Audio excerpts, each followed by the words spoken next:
పులుసు కావలసిన పదార్థాలు: మిరపకాయలు,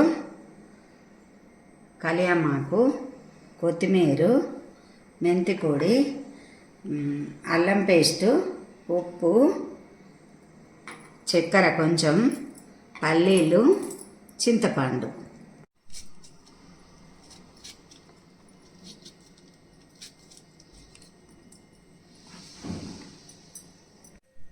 కట్ చేసుకొని ఇట్లా పెట్టుకోవాలి. మిరపకాయ పులుసుకు వేసుకొని వేయించుకోవాలి మంచిగా.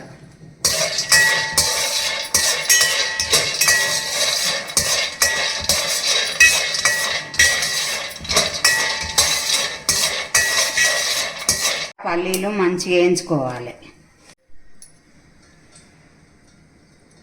గంజుల నూనె పోసుకోవాలి గిట్లా.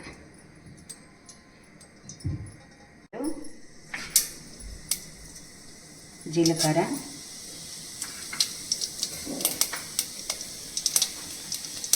మిర్చి వేసుకోవాలి.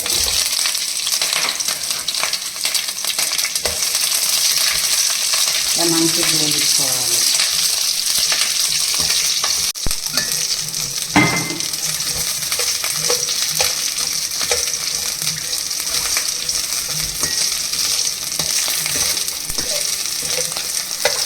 వేపాకు, అల్లం పేస్ట్, కొంచెం పసుపు, పులుసు వేసుకోవాలి. చింతపండు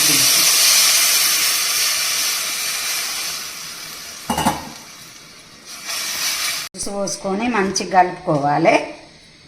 సరిపడా ఉప్పు వేసుకోవాలి. ఎవరు తినేటట్టు వాళ్ళకి.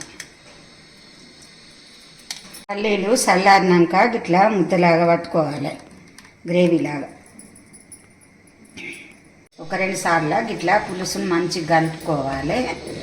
మసిలిన తర్వాత పల్లీలు అది ముద్ద వేసుకోవాలి. ఇలా చక్కెర వేసుకోవాలి. ఇలా ఎవరికి సరిపడా వాళ్ళు వేసుకోవాలి. తీపికి సరిపడా చిన్న పల్లీలు ఇట్లా పొడి పట్టి మళ్ళీ వాటర్ పోసి మంచిగా ఇట్లా గ్రేవీలాగా పట్టుకొని పోసుకోవాలి.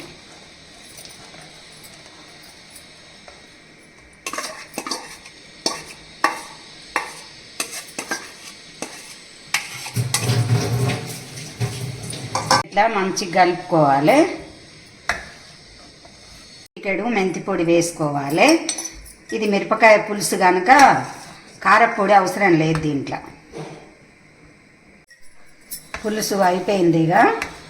ఎవరి టేస్ట్కు తగ్గట్టు వాళ్ళు ఉప్పు చూసుకొని పడితే వేసుకోవాలి, లేకుంటే అవసరం లేదు. ఇట్లా కొత్తిమీర వేసుకోవాలి. మళ్ళీ ఒకసారి కలుపుకోవాలి. ఇగో ఇట్లా చిక్కగా ఉంటే సరిపోతుంది.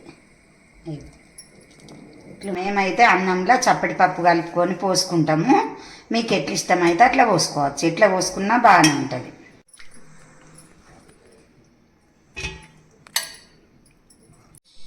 పులుసు రెడీ అయిపోయింది. ఇక